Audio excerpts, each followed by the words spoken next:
კაი, გამარჯობა, მე გიორგი ლიპარიშვილი ვარ, იგივე ლიპარა მოსწავლებელი და დღეს ლიპარას გეუბა. ჩემი გადაცემის და თქვენი გადაცემის დღე, სადაც თითო წიგნს ან თითო ამბავს წარვადგენთ. უკვე მეორე წელი დაიწყო ლიპარას გეუბიდან და მეხუთე წელი რაც ვიდეოებს წერთ საბავშვებისა და დიდებისთვის. და დღეს მინდა გაგაცნოთ და გაგახსენოთ, ხო, სტუმართან ერთად ვარ, შეამჩნიეთ? ხო, ჩიტი იქნება ჩვენი სტუმარი. თავისუფლების მოყვარე ჩიტი. თავისუფლება და ცარო შევაერთოთ, რა სიტყვა გამოდის? მართალია, ყოჩა, თავისუფლება. თავისუფლება. თავისუფლება უყვარს ჩიტებს. ხო და ჩიტია ის მოთხრობა, რაც დღეს შევარჩიეთ თქვენთვის წარსადგენად, მოკლედ დღეს გოდერძი ჩოხელის წიგნიდან და მოთხრობების კრებულიდან ადამიანთისებიდან შევარჩიე ერთი მოთხრობა, რომელსაც ქვია ცასწავალა. ბევრმა ალბათ იცით, მაგრამ ვინც არ იცით, ეხლა წაგიკითხავთ, ან გაგახსენებთ. მაშინ ასე დავიწყოთ ამ წიგნში არის ბოლო მოთხრობა. ეს წიგნი არის ძველი ბუკინისტური წიგნი. ბუკინისტური წიგნი ნიშნავს ძველ წიგნებს და ერთი წლით არის ჩემზე უმცროსი ეს წიგნი. აი ისე დროს არის გამოცემული. სუნით სიძველის აქვს და ფურცლების გაყვითლებული. მაგრამ ამბავი უცვლელია. ცასწავალა ისე ცასწავალა. ნახოთ რა ხდება. გოდერძი ჩოხელი ცასწავალა. უძღვნი პატარა უფლისწულის ხსოვნას. მეტნაკლებად ყველას აქვს ცაში წასვლის სურვილი. პოეტები ვარსკვლავებს უმღერიან, ხეები ზეცას შეღაღადებენ, დამშეული მგლები ცას შეჰყმუიან. ყველას აქვს ზეცაში ამაღლების სურვილი, იმათ შორის პატარა ცისფერთვალება ჩიტსაც, რომელსაც ცასწავალას ეძახიან. ცასწავალა ღობემძვრალაზე ოდნავ დიდი თუ იქნება. ძალიან პატარა ფრთები აქვს, ძალიან პატარა ნისკარტი. ცასწავალა აყვავებულ მთის ფერდობზე გავიცანი. ზაფხულობით ჯერ თეთრად გადაიპენტება ხოლმე გუდამაყრის მთები. ეს თეთრი ყვავილებია, გუდამაყრელები კანკეშას ეძახიან. მერე ლურჯი ყვავილებიც ამოვა და ფარდაკს დაემსგავსება სათიბები. ცხვარს ვედექი. ირგვლივ გაყუჩებული იყო ყოველივე, გახურებული მზე ზეცის სილურჯეში ლივლივებდა და ისეთი ლურჯი ცა იყო, თვალს ვერ მოსწყვეტდი. თეთრად აყვავებულ კანკეშებში გულაღმა ვიწექი და ცაში წასვლაზე ვოცნებობდი. უცებ, ჩემს ქვემოთ ბალახიდან ერთი პატარა ჭრელი ჩიტი ამოფრინდა და ცაში აიჭრა. თან წკრია ლახმით იძახოდა, ცასწავალ.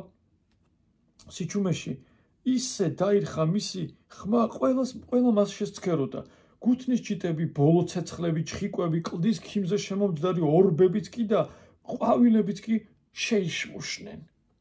ცასწავალამ ერთხანს იფრინა ასე და უცებ ისევ დაბლა დაეშვა. მოდიოდა და ახლა იმას იძახდა, ტყვი. ჩამოვიდა და ბალახებში გაუჩინარდა. მერე რამდენჯერმე კიდევ აფრინდა ცაში, გაგულისებული ძახილი, ცასწავალ. რაღაც ზღვარს მიაღწევდა, ღონე გამოელეოდა და ისევ ქვემოთ დაეშვებოდა. ტყვი. ამით თითქოს თავს იმართლებდა, თავის უღონობას მალავდა, რათა სხვებს არ გაეგოთ, რომ ცაში წასვლა არ შეეძლო. ჯერ უთმინეს ფთოსნემა ეს ტყუილი, მერე კი ეთყობა საწყენად მიიღეს. ჩემს იქეთ კანკეშიან გორაზე იწყეს, მთებს იქეთ კანკეშიან გორაზე იწყეს შეკრება. მოვიდა ყველა ჯურის ფრინველი, ეთყობა რაღაც თავისებური უმავთულო ტელეფონი აქვს თორემ, როგორ გააგებინეს ასე უცებ.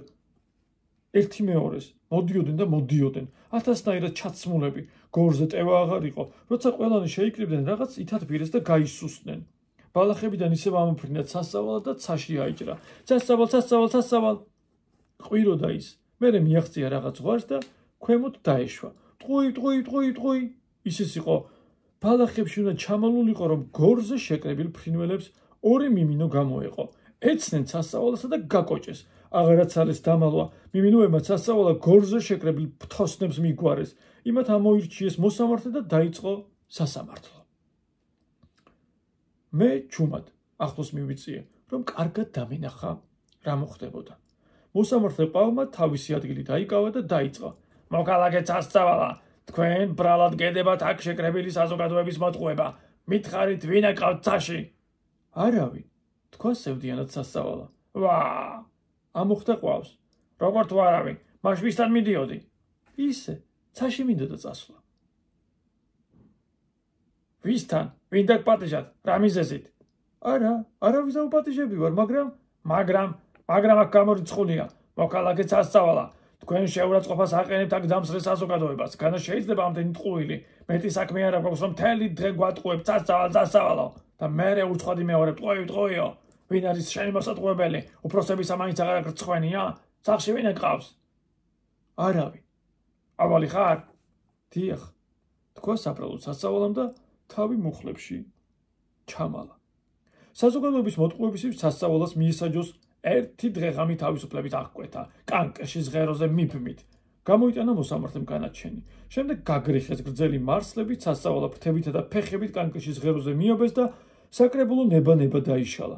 ყველაზე ბოლოს მოლაღური შემორჩა. მივიდა სასწავალასთან კარგახანს იდგა დაფიქრებული, მერე ცას ახედა. ამოიოხრა და მოწყენილი გაფრინდა. გამაგრდი სასწავალა, ჩამოძახა ზემოდან კანკებზე მიბმულ სასწავალას, ჩამოვარდა სიჩუმე.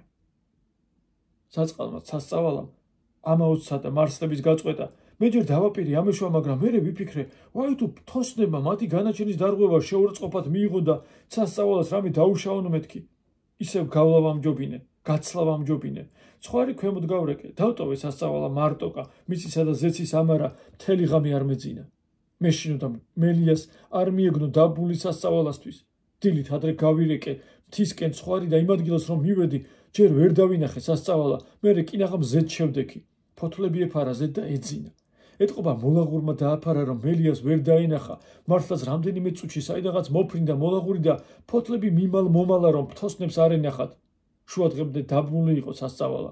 შუადღისას ისევ შეიკრიბნენ ფთოსნები და ახსნეს. ჯერ უგონოდ დაეცა. ეტყობა ფრთები ეთკინა, მოლაღურმა ნისკარტით წყაროს წყალი მოარბენინა და მოასულიერა სასწავალა. დაგვი თავისუფლები ხართ სასწავალა, ვაღონ ერთი პირობით, მეტი აღარ მოიტყუა. უთხრა ყვალმა. არა, აღარ მოვიტყუებ. პირობა მისცათ სასწავალამ. წავი წამოვიდნენ ფთოსნები და ახლო-მახლო აყვავებულ ბალახებში ჩასხდნენ. ცაზე მსუბუქად მოცურავდა ყვითელი მზე. ლურჯი, ძალიან ლურჯი ცა, თითქოს თავის სიღრმეში სანავარდოდ იხმობდა ყველას. სასწავალა კარგახანს იჯდა დაფიქრებული. მერე ეტყობა მოსწყინდა ასე ყოფნა, ფრთები გაშალა და ცაში აიჭრა. სასწავალ! იძახდა სასწავალა და ისევ მაღლა წავიდა. ოდნავ ჩანდა, გასცდა.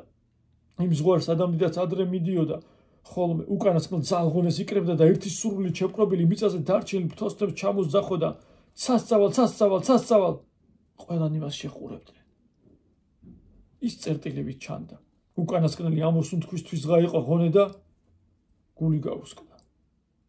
უკან მსუბუქად და დუმარეთ ეშვებოდა. მერე ასევე მსუბუქად დაეცა თავის საყვარელ ბალახებში. საწყალით სასწავალა ფთოსნებმა იმ გორაზე დაასაფლავეს, სადაც გუში სასამართლო მოუწყვეს. ყავმა გრძელი სიტყვა წარმოთქვა. მოლაღურმა ბევრი იტირა. სხვებიც ვიშვიშებდნენ, თავს აქეთ-იქეთ იქნებდნენ. მერე დაიშალნენ და დარჩა გორზე პატარა სასაფლაო. ეს ოდნავ ცისკენ ამოწეული მიწა ზემოთ დარჩენილ თითქოს იმას მიანიშნებდა, რომ მის ქვეშ ზეცაში წასული სურვილით შეპყრობილი სასწავალა იწვა და ვინც კი ნახავდა გულის წყდებოდა. ეს სურვილი ხომ მეტნაკლებად ყველასა გვაქვს.